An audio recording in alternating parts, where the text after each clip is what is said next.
Okay, so I've got Buzz back for a few days, just while his owners are away, and I said that I'd like to have him. I've put that offer out. You know, any time they're away, I'm perfectly happy to have him. We're perfectly happy to have him because he's easy. He's an easy dog. He's a lovely dog. And I was asking if there was anything that they would like me to look at, anything that, you know, any problems or any triggers or anything like that. And one of them is the vacuum cleaner. I'm still in the same clothes that I was when I picked him up earlier on, because it's the same day. And the vacuum cleaner, and how the vacuum cleaner gets him excited and gets him going, and can potentially cause him to look towards his tail, to look towards he's going to spin. So I'm just going to bring a vacuum cleaner in here. I'm not going to give him a command. I'm not going to tell him what to do. All I'm going to do is, if he starts to like interact with that vacuum cleaner, well, you'll see. I'll let you see. But I'm just going to bring it in. I'm going to plug it in. I'm going to turn it on, and I want to see what he does.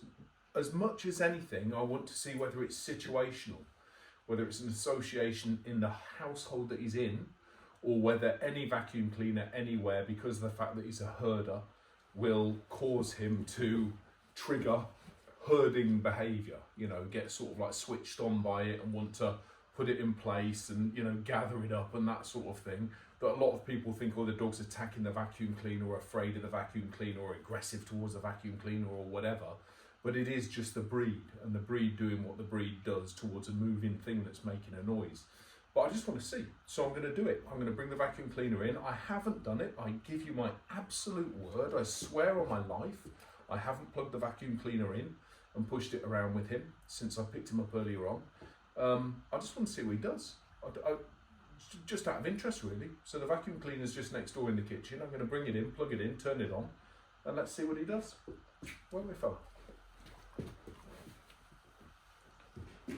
Remember, it's the over-arousal that's a key trigger for him. I've never done anything to say to him, you know, find vacuum cleaners bad, you can't go near vacuum cleaners or anything like that, nor of his owners. You know, all they've done to deal with it is send him to his BED. I'm not going to say the word, otherwise he'll run into the kitchen and go into it. That's what they've done, which is what I've advised them. If there's anything that's potentially, you know, something that's going to really, really amp him up, tell him what you want him to do instead and make that happen. So let's just see. I'm just going to plug it in and turn it on. For my own curiosity.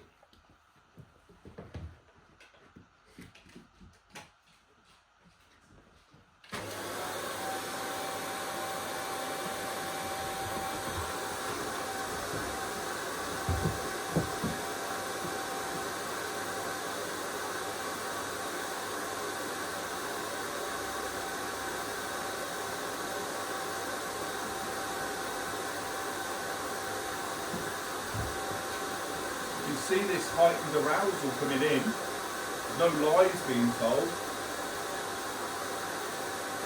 I don't want to really make a big deal of it. I can feel him, I can feel his heart pumping, and his chest is bouncing.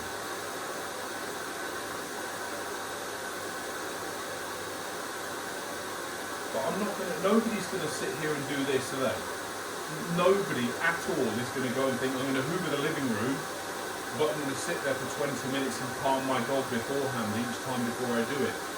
So I'm going to make nothing of it. I'm just going to move that vacuum cleaner, and I might periodically give him a stroke, but that's it. I'm just going to see what happens. I want to see whether or not, the only thing I'm concerned about is whether or not he engages in looking towards his rear end to chase that tail. That's the only thing I'm bothered about.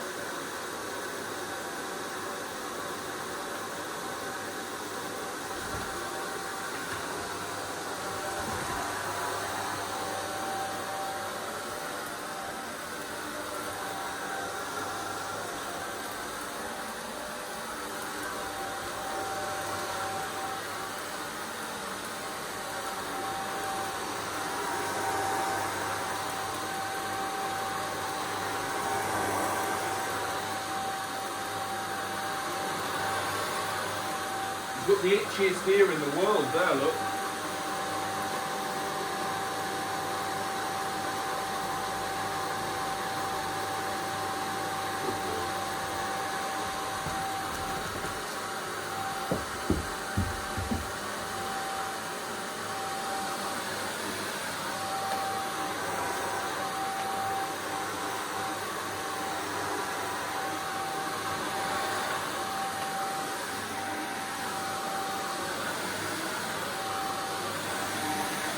And here I'm saying nothing, I'm doing nothing other than stroking the side of his head that he'd associate with the heel command. But hopefully you can also see that he isn't really caring about what this vacuum cleaner is doing at the moment.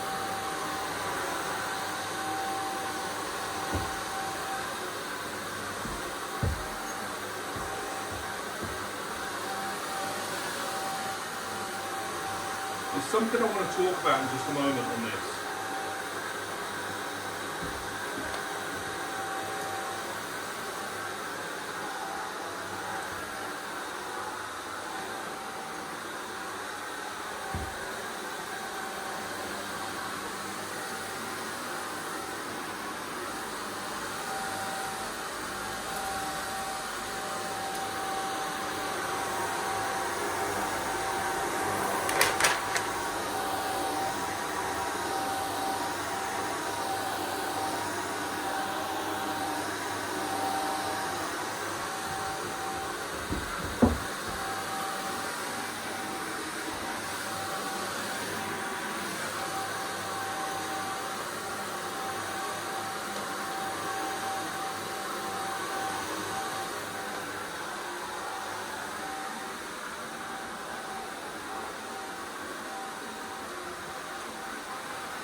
Okay, that's enough to hopefully show you what I wanted to show you.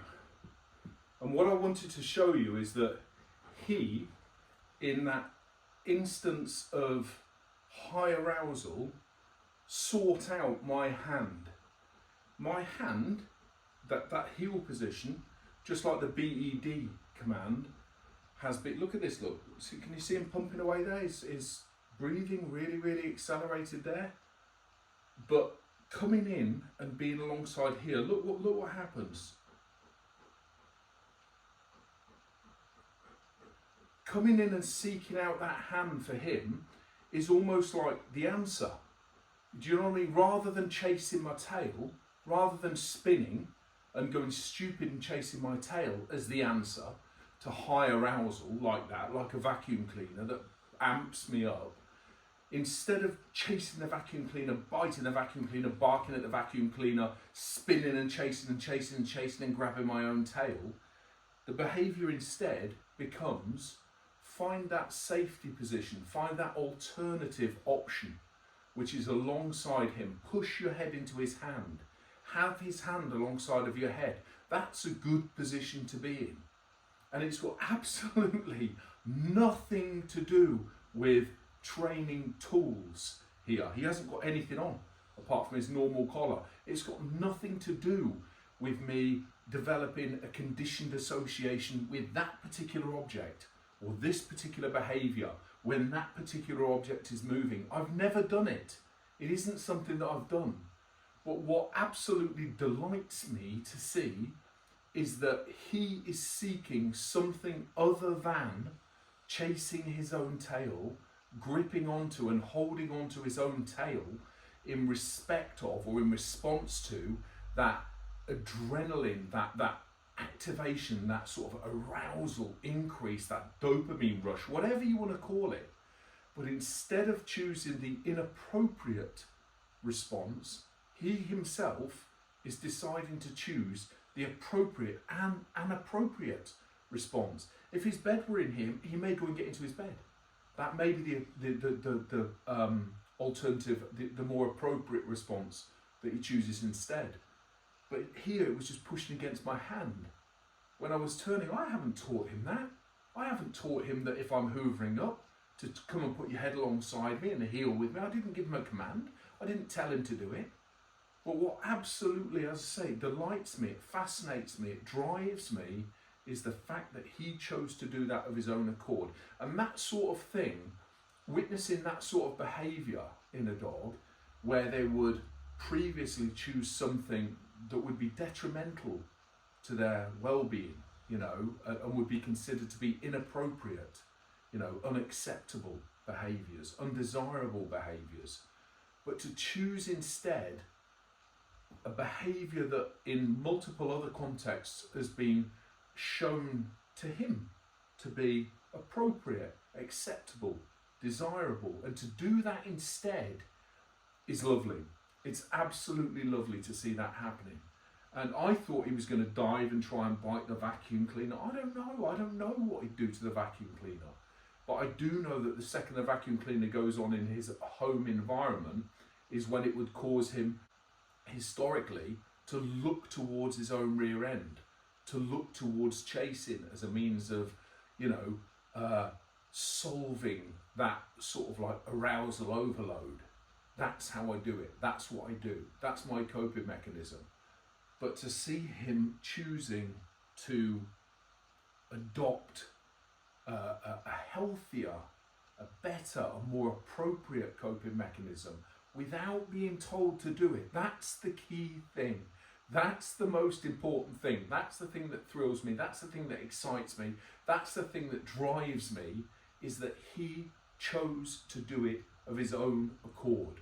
All I did was reinforce him when he did it by stroking that ear when he came in alongside. I'm really, to a lot of people, that video there, this video here, will be boring. You know, you'll look at it and think, oh, what's going on there? You know, a dog stood next to a bloke while he's hoovering up. And that's to miss the point.